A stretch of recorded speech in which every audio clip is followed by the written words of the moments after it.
Told very nicely the ceremony about community. We've been told often in our lives how lucky we are to have good kids. And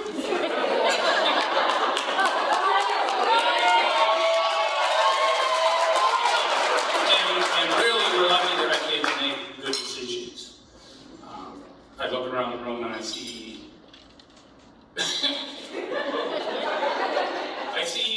Hannah, who I didn't remember a time before Hannah was in our lives. Alright, we gotta finish this because there's more stuff to do. Anyway, you're all Lindsay's and Patrick's village because it takes a village to raise a child. There are times parents aren't there, there are times you were. Today, it's no longer Village Lindsay, Village Patrick. It's Mr. and Mrs. Dunn's village. Yeah. So, thank you. They're still going to rely on you. They're still going to have conversations that they don't have with mom and dad, friends, and more importantly to me, when Lindsay would bring a friend home, and then she would go there, and their parents became part of her life.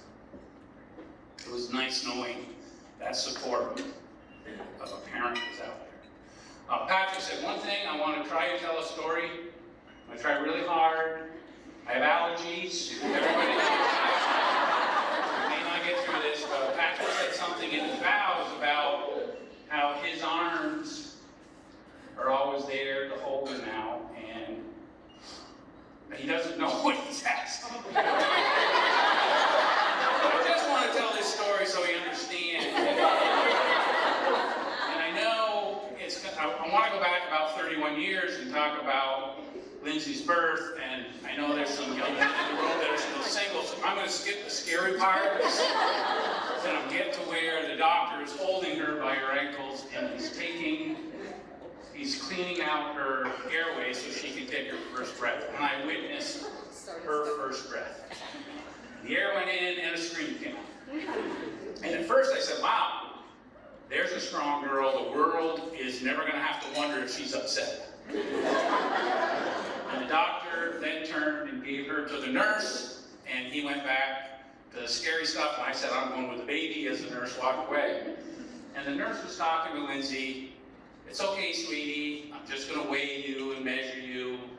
And air was going in, screams were coming out, and I remember thinking, my God, she's loud. Am I going to be able to sleep through this?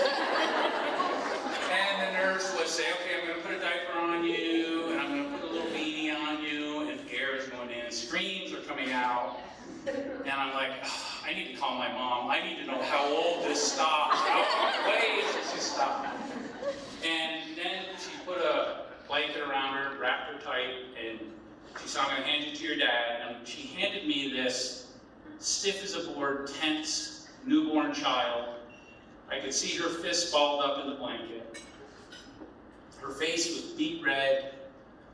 Air was going in, screams were coming out. Her eyes were so tight that the little tear came out the corner and had trouble trickling down her cheek. And I was holding her, and I looked at her,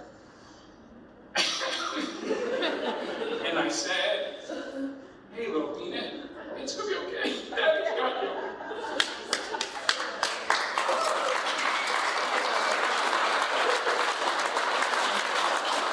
And an amazing thing happened. She took a breath in, and her mouth closed. And her body relaxed, and her little hands opened. And her face went from deep red to the baby pink. And her eyes opened, and she looked at me. And I knew, for the first time in her life, she felt safe.